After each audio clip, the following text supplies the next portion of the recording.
কাল যদি ইংল্যান্ডের বিপক্ষে আর্জেন্টিনা হেরে যায় তাহলে সাদা নীল জার্সিতে হয়তো এটাই হবে মেসির শেষ ম্যাচ।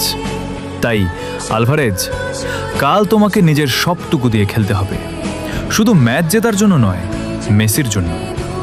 যে মানুষটা বছরের পর বছর এই সাদা নীল জার্সির জন্য নিজের সবটুকু উজাড় করে দিয়েছে, তার বিদায়টা যেন কষ্টের না হয়।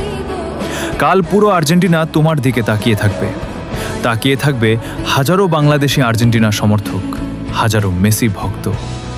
মেসির হাসির জন্য আর আর্জেন্টিনার স্বপ্নের জন্য নিজের সেরাটা দিও হুলিয়ান আলভারেজ। কারণ কাল শুধু একটা ম্যাচ নয়, এটি হয়তো একটি যুগের শেষ অধ্যায়ও হতে পারে। তাই শেষ বাঁশি বাজা পর্যন্ত লড়াই করে যাও, যাতে মেসি সম্মানের সঙ্গে এই সাদা নীল জার্সিটাকে বিদায় জানাতে পারে।